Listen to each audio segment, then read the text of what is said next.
जय श्री बालाजी महाराज। श्री बालाजी महाराज, श्री राम आपकी सभी मनोकामनाएं पूर्ण करें, आपके परिवार को सुखी रखें, स्वस्थ रखें। आज की जो मेरी चर्चा का विषय है, जो मेरे पास कमेंट भी आए हुए हैं और काफी बार मेरे काफी मित्रों ने या मेरे जान पाने वालों ने पूछा भी है कि जो बहुत ज्यादा पूजा पाठ करते हैं, बहुत ज्यादा, हम दुखी भी क्यों रहते हैं। वो बार बार ये बात कहते हैं, हम इतने साल से पूजा कर रहे हैं, हम इतने साल से उस धाम पे जा रहे हैं, हम तो रोज कीर्तन में लगे रहते हैं, भजन में लगे रहते हैं, फिर भी हम दुखी हैं। और जो हमारे साथी हैं वो उदाहरण देते हैं, वो कभी कुछ नहीं करते, वो सुखी हैं।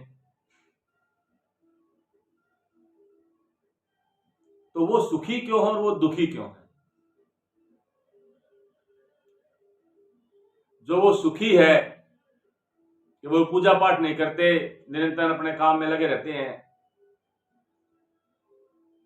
क्योंकि वो निरंतर अपने कार्य में लगे रहते हैं। आप समझे, निरंतर कार्य मतलब कि अगर वो जो भी कार्य करते हैं वो उसको निरंतर करते हैं, उनका सारा ध्यान उस कार्य पर ही होता है, क्योंकि कर्म ही पूजा है।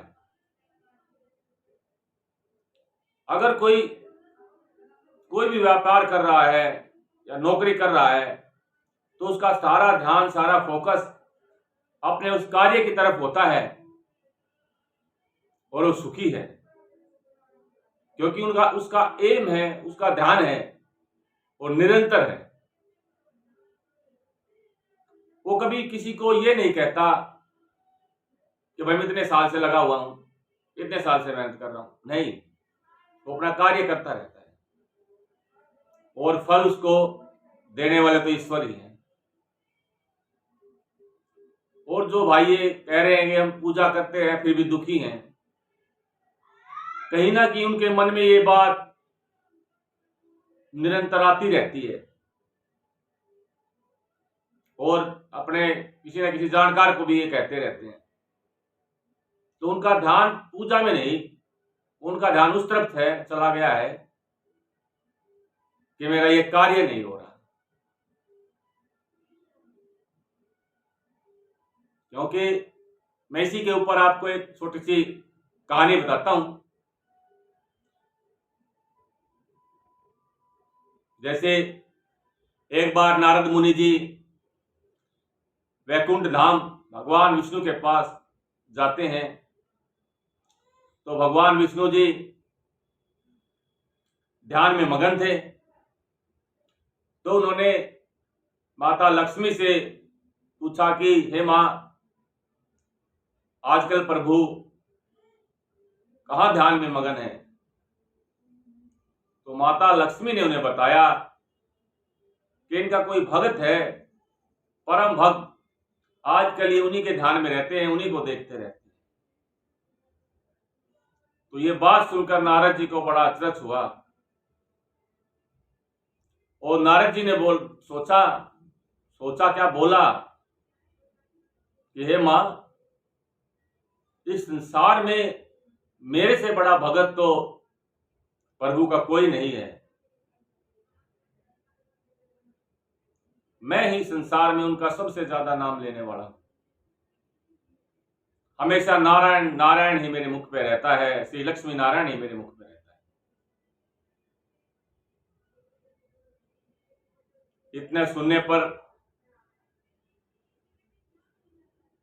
विष्णु जी ने अपनी आंखें खोली और उन्होंने नारद जी को कहा कि नहीं, मेरा एक परम भक्त भी है। तब नारद जी ने कहा, नहीं प्रभु, आपसे बड़ा मेरा भक्त कोई हो ही नहीं सकता। तो भगवान ने उन्हें कहा, ठीक है, एक परीक्षा ले लेते हैं, कि भाई बड़ा भगत कौन है, मेरा परम भक्त कौन है। यहां विष्णु भगवान ने नारद जी का भी अहंकार तोड़ा, क्योंकि भगवान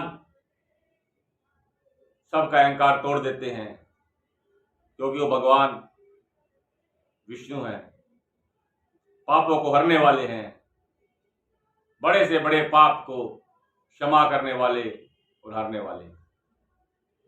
तो भगवान विष्णु ने उन्हें कहा और एक कटोरे में उनको तेल दिया और उन्हें कहा कि ये तेल है और ये भरा हुआ है पूरा, तुम्हें इसको लेकर पूरी सृष्टि की परिक्रमा करनी है, लेकिन निरंतर मेरा जाप चलता रहना चाहिए। अगर मेरा नाम निरंतर मेरा जाप चलता रहा तो मैं तुम्हारी बात से सहमत हो जाऊंगा और मानूंगा कि तुम ही मेरे परम भक्त हो। अब नारद जी चल पड़े कि भाई तो छोटा सा कार्य है। और जब नारद जी चले, कुछ ही दूरी चले थे कि तेल छलका, नारद जी का ध्यान टूटा और ओम लक्ष्मी नारायण की जगह उनका ध्यान तेल पर गया। ऐसे फिर चले, फिर उनका ध्यान तेल पर गया। फिर उनके दिमाग में निरंतर ये बात चलती रही कहीं तेल ना गिर जाए। तो नारद जी का सारा ध्यान टूटकर उस तेल पर गया। फिर नारद जी आए, उन्हें भगवान विष्णु के सामने ये बताया। तो भगवान ने उन्हें बोला, तुम्हारा कितनी बार ध्यान टूटा, बार बार तुम्हारा ध्यान तेल पर था, ना कि ओम लक्ष्मी नारायण पर। चलो अब मेरे परम भक्त की परीक्षा लेने। तो नारद जी वहां पर चले गए साधु बनकर। अब वो भक्त बहुत ही सादा भगत था, सीधा भगत था, क्योंकि जो सादी पूजा होती है, निष्काम भाव की पूजा होती है, वो प्रभु को प्यारी होती है और वो प्रभु को पा भी लेता है। वो भक्त पूजा करता, नाम लेता था, उठते हुए, बैठते हुए, चलते, कोई गुस्सा हो जाए तब भी, नाराज हो जाए तब भी, यहां तक कि वो लघु शंका के समय भी उन्हीं का नाम लेता था। साधु गया, साधु ने उनकी परीक्षा ली, देखा वो हर टाइम पे उनका नाम ले रहा है। उसके बाद वो लघु शंका जाने लगा, वहां भी ओम लक्ष्मी नारायण, ओम लक्ष्मी नारायण। साधु उन पर गुस्सा हुआ, जो नारायण रूप में आए हुए थे, जो नारद बने हुए थे। अरे मूर्ख, लघु शंका के समय प्रभु का नाम ले रहा है। फिर भी उसने यही कहा, ओम लक्ष्मी नारायण। गुस्से में भी, यानी कि इनकी निष्काम भक्ति, निष्काम, उन्हें ये नहीं पता कि मैं क्या कर रहा हूं, बस उन्हें तो प्रभु का नाम लेना था। नारद जी ने भी माना, हाँ तुम प्रभु के परम भक्त हो और कोई भी प्रभु का परम भक्त हो सकता है। उनका घमंड भी टूटा। तो जो निष्काम भाव, निष्काम भक्ति से पूजा करते हैं, वो अवश्य प्रभु को पाते हैं, उनके कार्य संपन्न होते हैं। तो जो लोग, जो भाई कहते हैं हम बार बार इतने बार इस धाम पे जा लिए, हमें 20 साल से ये करते हो गए, हम हर रोज हनुमान चालीसा पढ़ते हैं, तो वो उनकी भक्ति वहां टूट जाती है, उनका ध्यान विचलित हो जाता है। आप प्रभु की भक्ति करें, अपने इष्ट की भक्ति करें,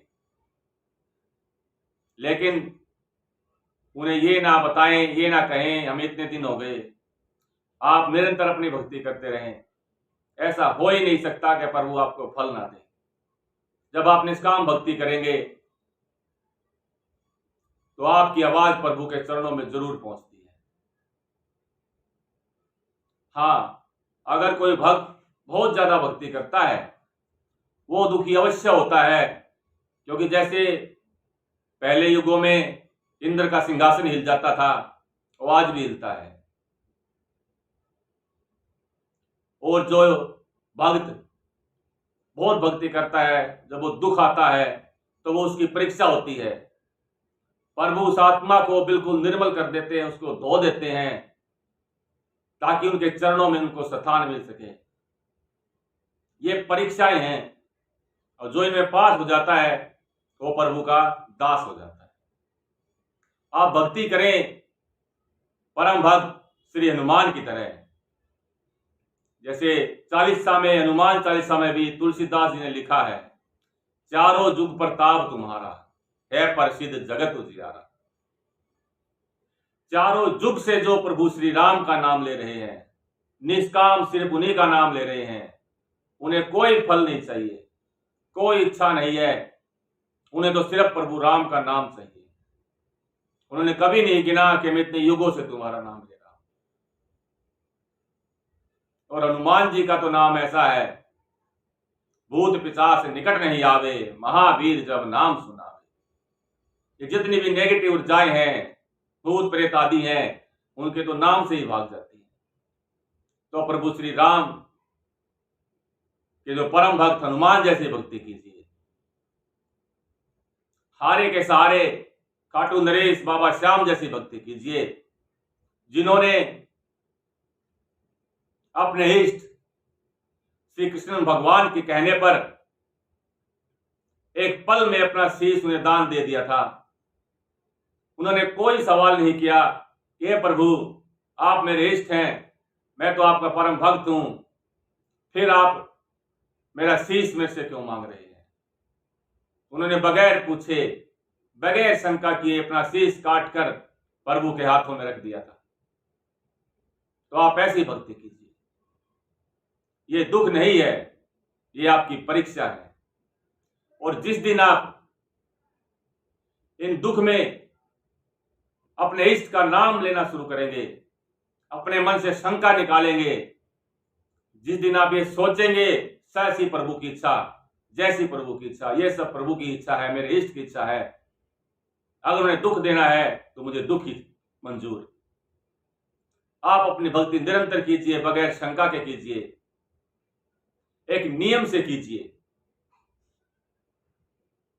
जब आप नियम से भक्ति करेंगे तो आप अवश्य सफल होंगे और आपका दुख सुख में बदल जाएगा। तो अपने मन में शंका मत रखिए कि मैं जितनी पूजा करता हूं उतना दुखी रहता हूं।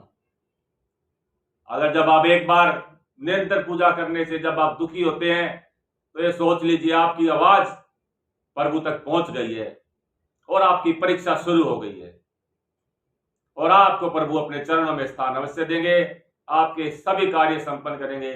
आप अपने परिवार को, अपने आप को, अपने बच्चों को, अपनी बीवी को, अपने माता पिता सबको प्रभु को सौंप दीजिए।